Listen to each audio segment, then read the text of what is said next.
Allez, chose promise, chose due, je vous fais un compte rendu de non-course sur la Desertus. Aujourd'hui j'ai le sourire, c'était pas le cas il y a 15 jours, ça s'est pas du tout passé comme prévu, et c'est surtout en fait je voulais normalement pendant cette course pouvoir partager tout ce qu'il y a eu avant la course sur le podcast Je suis une aventure, du coup ça n'aura pas lieu, et j'avais pas envie de faire comme si ça n'avait pas existé. Pour moi c'est un échec de ne pas avoir fait comme si ça n'avait pas existé cet échec, je vais réussir à parler français. Donc voilà, on va revenir sur plutôt le avant course et un petit peu en fait comment j'ai vécu cette aventure qui a été complètement différente. Donc si on rembobine, Desertus déjà existe depuis, je crois que c'est la 3e édition si je dis pas de bêtises, et depuis 3 ans je rêve de faire Desertus. C'est pour moi un petit peu la course aventure qui a l'image de ce que pour moi est l'aventure sur une course. Donc voilà, elle était très très haute dans mes attentes. J'ai réussi à avoir sur la première vague une place, donc j'étais très heureuse. Et donc une fois que j'avais ce fameux dossard, je voulais absolument changer de vélo. C'était à cette époque-là, j'avais le Van Rissel en carbone de chez Decat. C'était mon 2e vélo rousse. Je l'appréciais pas forcément. Au début, quand je l'ai vu, j'étais très contente. C'était voilà, pour moi mon premier vélo carbone pour le coup. Donc j'avais été très contente de l'avoir, mais il correspondait pas en fait à l'ultra, ça n'allait pas pour ça. Et en fait, au moment où j'avais envie de changer de vélo, il y a CMT, donc, qui est un cadreur à côté d'Annecy, qui fabrique des vélos en titane, qui m'a contacté. On a eu un très très bon échange et a commencé un petit peu le projet de vouloir faire un vélo avec le plus possible de pièces artisanales dessus. Donc il y a CMT qui a rejoint le projet et pour moi c'est un super cadre et un super vélo. J'apprécie beaucoup rouler avec.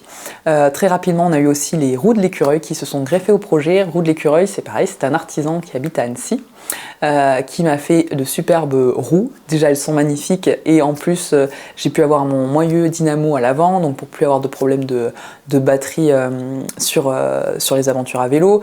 Il nous a vraiment fait quelque chose de, pour le coup, très très joli. Je dis on parce que bien sûr, j'ai les mêmes que Polo.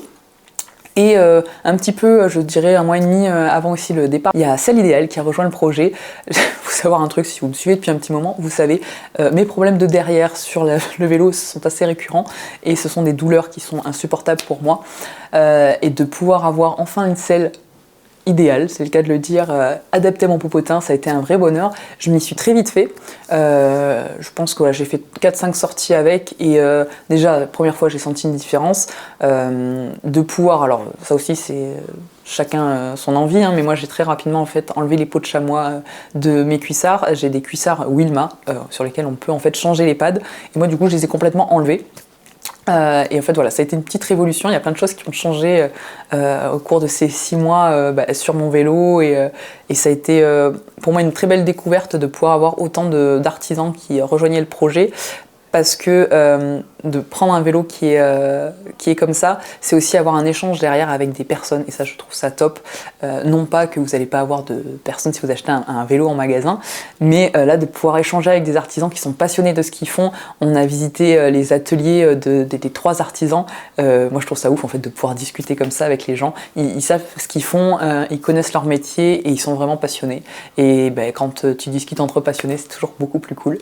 Donc une fois que j'ai eu ce vélo qui était vraiment top, j'ai voulu aussi mettre toutes les chances de mon côté pour la course et du coup j'ai pris un coach, le coach Laurent. Je vous mettrai d'ailleurs les références de tout le monde dans la description, comme ça vous aurez toutes les infos. Là aussi ça a été une petite révolution pour moi.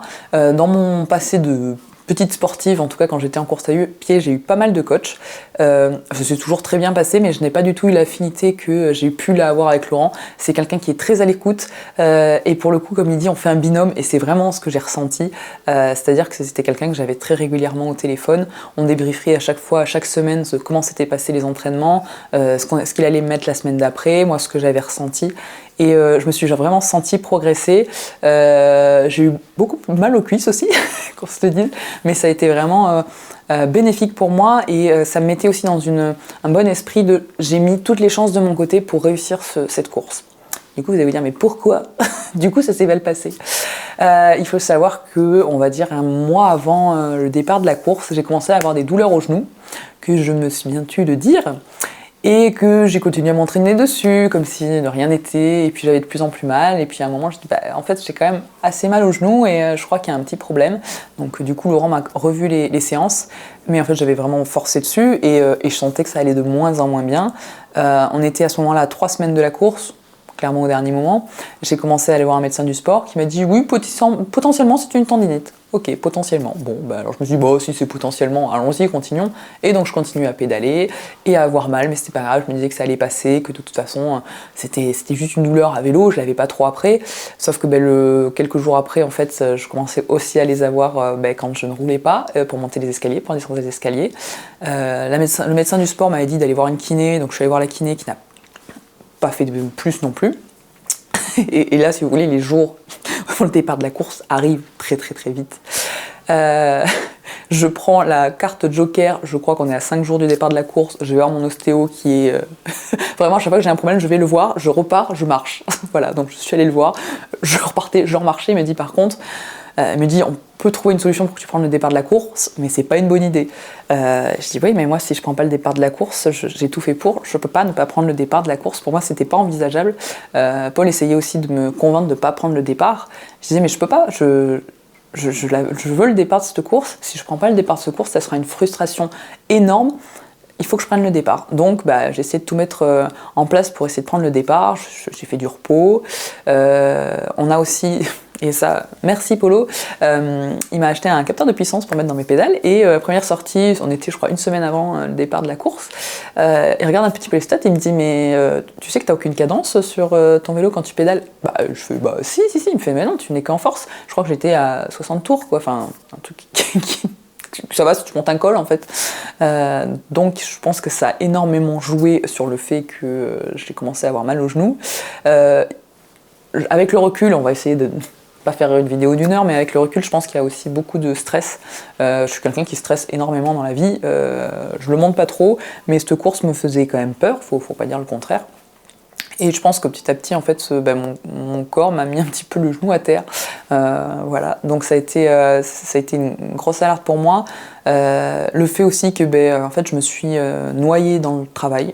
Voilà, je suis à 100% à mon compte là depuis que je suis à Annecy. Ça fait 1 an que je suis à Annecy et j'ai réussi à me reprendre suffisamment de clients depuis 2 mois. Sauf que je me suis, comme à mon habitude, je fais soit du très très haut, soit du très très bas. Je me suis noyée dans le boulot. Je commençais à stresser de me dire que prendre une semaine de vacances, faut savoir que ça fait 5 ans que je n'ai pas vraiment pris de vacances, voire pas du tout. Si je partais, j'ai toujours eu mon ordinateur, j'ai toujours travaillé. Et là, je me dis, mais en fait, si tu pars sur cette course, potentiellement, en fait, tu loupes 3 jours de ton entreprise. J'ai eu beaucoup de stress par rapport à ça, en essayant de charger plus sur le boulot les semaines d'avant. Du coup, en fait, j'avais plus du tout la tête à l'entraînement, plus du tout la tête à la course. Dès que je roulais, en fait, je me mettais vraiment à pleurer parce que j'avais des douleurs au genou. Je ne focalisais que sur ça. Et plus ça allait, plus je me disais, mais en fait, je pense que je me trouvais des excuses quand même. En me disant mais je ne peux pas prendre le départ de cette course, j'ai mal, mais en même temps si je le prends pas, je vais pas y arriver, enfin ça sera quelque chose de pire à gérer pour moi émotionnellement, mais en même temps je vais prendre le départ, je vais être stressée parce que je vais penser au boulot, et en fait toutes ces choses là se sont engrainées et ça a été de pire en pire jusqu'au on va dire 4 ou 5 heures avant le départ de cette course. Quand on est arrivé, on avait quand même, si je dis pas de bêtises, on a fait quasiment 10 ou 12 heures de van, parce qu'il a fallu passer en Dordogne, enfin bon, je vous épargne les détails. Donc je suis arrivée déjà très fatiguée, et en même temps quand je suis arrivée avant le départ de la course, j'ai revu plein de copains, j'ai vu des gens que je connaissais sur les réseaux, que j'avais jamais vus en vrai, donc très très contente de les rencontrer. Du coup j'ai commencé un petit peu à me détendre, et j'ai fait 2-3 tours sur le parking avec le vélo. Je fais, en fait j'avais pas trop mal, parce que voilà, ça faisait quelques temps que j'avais quand même, enfin quelques temps, ça faisait 5 jours que j'avais essayé de trouver des solutions pour pas avoir trop mal au genou. Je me disais, allez, c'est bon, ça va passer. Dans ma petite tête, je m'étais dit de toute façon, tu fais un truc. Et ça, je l'avais vraiment, heureusement, je pense que je l'avais mis dans ma tête et que j'avais réussi à être raisonnable pour une fois dans ma vie. Je m'étais dit, tu vas jusqu'au CP1. CP1, je crois que ça faisait 148 km. Tu vas jusqu'au CP1. Si tu n'as aucune douleur, tu continues. Si tu as des douleurs à ton genou, il faudra que tu prennes les bonnes décisions. Et la bonne décision, ça sera certainement de faire demi-tour et de rentrer. Donc je m'étais vraiment rentré ça depuis 3-4 jours. C'était très dur, je sais pas, j'y pensais, j'avais quand même un gros nœud à la gorge, mais je me suis dit que c'était de toute façon la meilleure solution pour prendre le départ et en même temps pas flinguer complet non plus ma saison de vélo derrière, qui est quand même relativement longue, parce qu'on est que au mois d'avril. Donc j'étais partie dans cette idée-là. Le départ de la course avait lieu à minuit. Je crois qu'on a réussi un petit peu à somnoler, je crois qu'ils étaient 10h du soir. Et en fait, Je me suis mis dans le van pour me reposer et à ce moment-là, j'ai eu une crise d'angoisse, mais terrible. Je me suis retrouvée toute seule dans le van, j'étais recroquevillée contre moi en me disant mais qu'est-ce que tu fais? T'as mal au genou, t'as du boulot par-dessus la tête et t'es en train de prendre le départ de la course alors que t'as pas le temps. T'es incapable de faire 1004 km et tu le sais très très bien.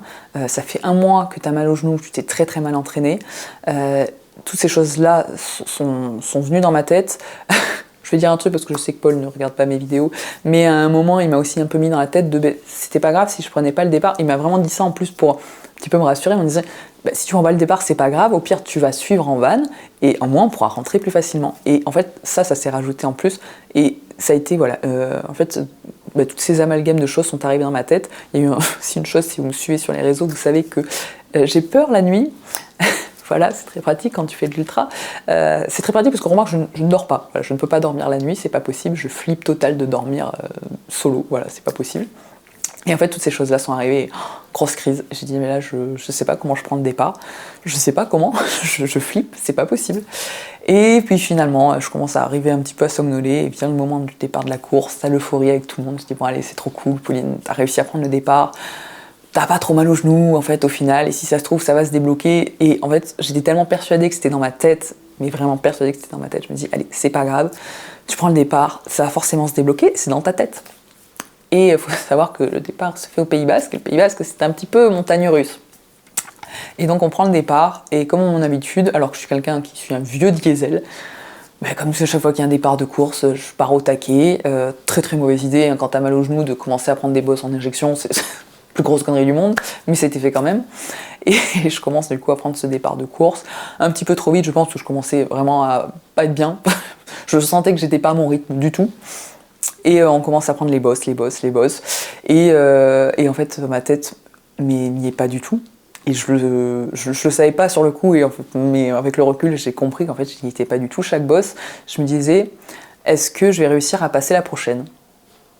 On avait fait 20 km, il y en avait 1004. À quel moment tu te poses cette question ? Et on commence à finir les bosses et à entamer le premier col. Et ce premier col, en fait, alors là, la tête plus du tout. Je commence à avoir mal au genou et à me dire, mais t'as mal au genou ? En fait, là, t'as mal au genou, tu fais quoi ? Le col arrive assez vite, on arrive quand même assez bien en haut. C'est pas un col qui me semble compliqué parce que, en étant à Annecy, on a quand même l'habitude d'en manger des cols. Et arrivé en haut du col, en fait, je crois même. Ah oui, si, je me suis arrêtée, je crois, 2 bornes avant le col, fumer une cigarette. Voilà. Toujours les choses vraiment très intelligentes. Je me suis arrêtée, mais je sais quoi, je vais jusqu'en haut, mais en fait, là, t'as mal au genou. Tu sais très bien que tu n'iras pas plus loin. Et ça commençait à me faire beaucoup de mal, en fait, dans ma tête, de me dire, mais je sais que je ne peux pas continuer. Et en fait, je l'ai très très vite senti. Je suis arrivée en haut du col. Je sais pas quelle heure il était. Il devait être 3h du mat', un truc comme ça. Oui, même plus. Enfin bon, bref, aucune importance. J'y suis restée au moins 40 minutes là-haut avec ma doudoune. Je regardais les étoiles filantes, voilà. Ils passaient tous et moi je regardais, j'étais là, je regardais les étoiles filantes. Je dis de toute façon tu sais ce qui va t'arriver. J'ai pris quand même 40 minutes pour me dire est-ce que t'es vraiment sûr de faire demi-tour, de rentrer au van et d'être très triste. Et je me suis dit à un moment il faut être raisonnable parce que j'avais aussi en tête que dans 2 semaines on part faire un voyage en Italie, que dans 2 mois on a la rafle avec 2005 et en fait si je continuais, je savais que je ferais rien de tout ça derrière. Donc je dis à un moment il faut aussi être un petit peu raisonnable et arrêter d'être toujours tête brûlée comme je sais faire. Parce qu'en fait tout ce qui découle après c'est pas juste ma saison, c'est la saison avec Polo et je voulais pas juste par pur égoïsme tout mettre à l'eau. Donc du coup j'ai redescendu ce col et voilà, c'est un bon col où il n'y avait pas besoin de pédaler et au moment où j'ai eu besoin de pédaler, j'ai commencé à mettre 2 coups de pédale et là mais une décharge électrique dans le genou. Et là sur le coup je me suis dit ok, en fait c'était la meilleure idée du monde parce que tu passais de l'autre côté du col, tu sais pas comment tu rentrais. Là c'était, je pouvais vraiment pas appuyer sur mon pied, je pédalais que de l'autre jambe et je me suis dit ok en fait t'as eu la bonne décision, mais j'avais ça d'un côté de la tête et de l'autre côté de dire mais tu fais pas la course Po, ça fait 6 mois que tu fais, excusez-moi du mot, tu embêtes. Voilà, on va dire ça. Tu embêtes tout le monde avec cette course, comme quoi tu veux la faire, comme quoi tu veux faire un bon chrono, un bon classement. Et t'as pas fait plus de 50 bandes, quoi. Et ça a été terrible. Mais vraiment, je suis arrivée au van, il était 7h du mat, en me disant, mais je fais quoi maintenant ? Je fais quoi ? En fait, c'est bien, t'es devant ton van, voilà. C'est super. Tu t'es censé être avec 1 semaine de vacances, Et là, t'es à ton van parce que quoi? Parce que t'avais peur, parce que t'as mal au genou. Est-ce que t'as vraiment mal au genou? Est-ce que c'est dans ta tête? En fait, tout ça était, mais j'ai été d'une colère envers moi horrible, mais vraiment horrible. J'étais très très très en colère et très triste aussi, mais je pense qu'il y avait plus de colère au début. Bon, enfin bref, j'arrive au van et je dis bon, bah, il était 7h du mat, j'avais pas du tout envie de dormir alors que je venais de faire nuit blanche et que j'avais quasiment pas dormi les nuits d'avant. Je prends le van, je dis bon, ben, écoute Po, maintenant t'arrêtes, de toute façon fais pas ta princesse, voilà, t'es rentrée, maintenant c'est fini, tu vas pas repartir, c'est bon, tu arrêtes tout de suite. Donc qu'est-ce que j'ai fait? J'ai pris le vélo, je l'ai foutu dans le van, je me suis dit ben maintenant je vais vivre mon aventure avec mon van. J'ai fait pendant des années de la vie en van, je sais ce que c'est, j'aime ça, vis-le autrement. Et en même temps je me dis mais je vais pas me retrouver sur le même circuit que les mecs qui font du vélo avec mon van, enfin je me suis dit c'est complètement nul. Alors au début j'ai commencé à vadrouiller un peu en van et puis très rapidement je me suis dit halte, arrête, de toute façon il va falloir un moment que tu ailles chercher Polo au Portugal, donc essaie de faire au moins les CP, va voir les CP. Et donc du coup je fais pas le CP1 parce que je vadrouille autour, je prends le CP2, c'était un CP2 magnifique parce qu'en fait quand tu passais à vélo en fait tu ne le voyais pas, mais sinon tu pouvais monter bien plus haut et avoir une vue magnifique sur la montagne et sur les falaises. Et en fait je me suis dit ok Po, on était je pense on était le lendemain, enfin on était le soir de la première journée, je me suis dit fais ça. En fait, éclate-toi, tu vas voir tous les premiers de la course, tu vas pouvoir les encourager si tu veux, et puis va te faire les CP, fais-toi kiffer, fais-toi les CP. Du coup, j'avais toujours un œil sur le tracker de Polo et je le suivais, et je lui envoyais des messages et tout mon encouragement, parce que je me disais, en fait, c'est trop bien ce qu'il fait, c'est trop bien, il faut qu'il vive bien, lui, il était remonté comme un coucou pour faire la course, donc j'étais trop contente. Et du coup, j'ai commencé à faire cette aventure-là en van.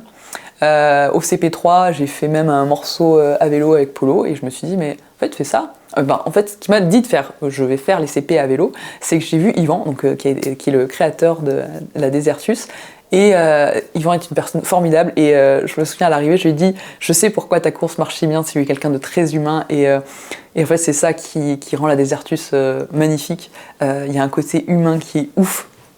Et tout de suite il m'a dit bon ça va mieux, et à un moment il repartait alors que moi j'arrivais avec Polo, il me dit tu fais quoi, tu suis Polo? Je dis moi je vais en van, je suis de loin et puis je fais juste les CP à vélo. Trop cool. Et en fait et quand je lui ai dit ça, je crois que je l'ai même pas réfléchi au moment où je l'ai dit et c'est sorti un petit peu dans ouais ça peut être cool de faire ça. Je me suis dit mais en fait c'est ça Po, te prends pas la tête, ton genou tu peux pas faire des bornes. Vas-y, fais-toi juste plaisir. Donc effectivement, première CP3, j'ai dû faire, je crois, 7 km à vélo. Pas trop de douleur, de toute façon je faisais que de la moulinette, et puis ça allait. Je mange avec Polo et plein d'autres personnes de Desertus, et ça c'était trop cool, un super échange. J'ai dit mais c'est vraiment trop bien, en fait t'as bien fait de prendre le départ, de prendre le départ en van en tout cas, de les suivre, parce que c'est vraiment trop bien, t'as un vrai échange. Et du coup j'ai revu énormément de personnes, toujours à peu près au même endroit, parce qu'ils allaient tous à peu près à la même vitesse, et je suis passée, du coup je suis arrivée après au CP, je suis allée au CP6. CP6, je me suis fait, alors ça c'est le chrono, mais moi je me le suis fait dans l'autre sens, je l'ai fait dans les deux sens, et je me suis éclatée, il y avait du gravel. Et en fait, je fais ce CP, donc j'ai fait le 6, 5 et 5, 6, je reviens au van, et je regarde le compteur, et je venais de faire 100 bornes. Je fais t'as fait 100 bornes là? Pas de douleur. Je fais attends, il y a un problème, il y a un truc qui va pas. Je fais, en même temps c'est cool. J'ai pas eu mal. Après, par contre, j'ai fait le CP, c'est-à-dire que dès qu'il y avait un col, dès qu'il y avait une montée, hop, je déclippais, je marchais à côté du vélo, je moulinais beaucoup, je m'arrêtais, je faisais vraiment attention aux genoux. Et en fait, j'en ai une photo, hein, parce que de ce sourire, de se dire, ok, je suis sur mon vélo, j'ai pas mal. Et ça, c'est juste trop trop cool. Et ça m'a juste mis le smile, en fait, de me dire, ok, je pense que je vais vers quelque chose qui va tendre à aller mieux. Je sais pas ce que j'ai au genou, je sais que j'ai fait n'importe quoi à un moment à vouloir forcer dessus. Par contre, si vraiment je fais gaffe et si je m'amuse pas à vouloir aller comme dans un bourrin à chaque fois qu'il y a une côte, peut-être que ça passera. Et du coup, j'ai continué, j'ai revu Polo, à chaque fois ça me faisait super plaisir de le voir, le pauvre. Ça a été très dur sur lui. Enfin oui, ça a été dur parce que ça a été dur pour tout le monde, et en même temps, je suis admirative de ce qu'il a fait. Et après, donc du coup, après ce CP, je l'ai quitté, je suis allée jusqu'au Portugal, et arrivé au Portugal, là ça a été un chantier. Alors ça a été dur pour les gens à vélo, mais en voiture c'est l'enfer, je suis désolée, hein, mais le Portugal, j'étais pas prête. Tu passes en Espagne où c'est tout bisounours, et là t'arrives, t'as les camions, je roulais, mais je sais pas à combien je roulais, t'as le camion qui te colle derrière, tu fais mais je vais mourir. Et du coup j'arrive à Setúbal, je garde le van, et je fais vas-y, maintenant je me casse, je prends le vélo, et je pars faire un tour. Et du coup, je prends le ferry dans l'autre sens et je voulais du coup faire le dernier CP qui était au bord de l'eau, un CP magnifique. Sur le chemin en plus, vu qu'à chaque fois j'étais en contresens, j'ai vu plein de gens de Désertus qui ne comprenaient pas ce que je faisais là, mais qui avaient bien compris que potentiellement je faisais quand même partie de la team. Donc ça m'a fait beaucoup rire. J'en ai croisé même au dernier CP avec qui on a discuté, on a rigolé. Et du coup, je suis en me disant, bah, je vais essayer de retrouver Polo sur la route. En fait, Polo était quand même beaucoup plus loin. Et j'ai fait un grand tour dans le Portugal parce que ce jour-là, j'ai fait 200 km. Oui, 200 km sans avoir mal aux genoux. En frôlant la mort quand même avec les gros camions qui me doublaient à 140 sur une petite nationale. Mais zéro douleur. Et ça a été... En même temps, ça me mettait le sourire. En même temps, je me disais, mais pourquoi ? Pourquoi ça n'a pas fait ça au départ ? Pourquoi ça m'a pas laissé tranquille ? Et je pense qu'il y a eu beaucoup de stress et je pense que ça a été énormément de ma tête. J'étais pas dedans, je me suis mis énormément de pression avec mon travail, je me suis mis énormément de pression sur cette course. J'aurais pas dû, en fait, j'aurais dû juste faire ce que je sais très bien faire, faire la gogolito sur mon vélo et me dire, bah, on verra ce qui se passe. Et non, j'ai voulu beaucoup trop forcer et... Aujourd'hui, je sais que c'était la bonne décision de faire demi-tour vu le mal de genoux que j'avais. Par contre, je pense qu'il faut vraiment un jour que j'arrête de me mettre la pression sur mon travail et sur tout ce que je fais à côté parce que c'était pas une bonne idée. C'était pas une bonne idée et ça m'a gâché le départ de cette course. Je l'ai vécu autrement, hein. Je l'ai vécu avec mon van et j'ai vu Polo que j'aurais certainement jamais vu sinon sur la course. Mais je suis extrêmement déçue de ne pas l'avoir fait. Parce que c'est quelque chose que je rêvais vraiment de faire et bah c'est que partie remise, on m'a dit bah tu le feras l'année prochaine. Oui, je ferai l'année prochaine, oui. J'aurai pas mal au genou normalement l'année prochaine. Mais oui, ça a été très très dur. Et suite à cette course, vous avez été nombreux à me parler sur les réseaux, j'ai beaucoup discuté avec Fred de Selle Idéal, qui est donc l'artisan qui fait les selles idéales. Et il me dit écoute, quand tu rentres, tu passes par Toulouse. Et ton mal de genou, je pense qu'il y a un problème sur ta posture et je connais quelqu'un, il te fait faire une étude posturale. Et moi je dis bah oui, mais c'est pas trop sur ma route, je commence à dire, je suis pas quelqu'un qui aime trop embêter les gens. Donc je fais oui, je vais voir. Et donc il me dit si, tu passes par là, tu passes à Toulouse. Et je dis ouais, mais ça va dépendre. Polo à ce moment-là était pas encore arrivé, je savais pas trop, je voulais pas dire à Polo bah c'est bon, t'es arrivé, maintenant on se casse, on va à Toulouse. Et Polo arrive en fait un matin et je me dis bon ok. Je crois que j'avais 15 heures de van pour aller à Toulouse. Et je fais à Polo, écoute, si ça te dérange pas, ou on part cette nuit, ou on part ce soir, enfin on part dans la nuit ou ce soir, mais si on peut partir pas dans 48 heures, je peux faire une étude posturale à Toulouse. Polo sait très bien que en fait, il y avait un problème sur ma posture, hein, parce que j'avais mal aux genoux, mais j'avais aussi extrêmement mal aux épaules sur le départ. Enfin, il y avait plein de petites choses. On avait fait une étude posturale, mais là aussi, hein, j'avais fait une étude posturale avec CMT juste, je crois, 24 heures avant le départ de la course, où j'étais en panique en fait d'avoir mal partout. Et il m'a dit, bah attends, si tu veux, tu passes, on fait une étude, mais on l'avait fait rapidement. Mais déjà, merci à lui de l'avoir fait au dernier moment. Et là, du coup, je suis repassée à Toulouse et on a fait une étude posturale. Je peux vous le dire que j'ai aujourd'hui changé toutes les pièces qu'il fallait sur mon vélo pour le régler aux petits oignons. Et je monte sur mon vélo et je suis là. Là, je suis bien. Donc je suis très contente. C'est d'ailleurs vraiment ça qui me met le sourire aujourd'hui, de me dire que, alors il va falloir que je fasse, là j'ai fait juste 40 km aujourd'hui et je referai un peu plus tard, le temps de m'adapter vraiment à la position. Mais je sens que c'est la fin d'un calvaire, que je n'arrivais pas à voir le bout de je me suis blessée, en même temps je forçais, en même temps dans ma tête je savais pas si j'avais vraiment la bonne position. Là on a vraiment tout calculé, on a tout regardé. Il y a Polo d'ailleurs qui sortira une super vidéo sur l'étude posturale que j'ai fait avec Gaël. Et ouais, ça met le sourire parce que je sais qu'il y a plein de belles aventures plus tard. Je sais à peu près tout ce qui s'est mal passé avant.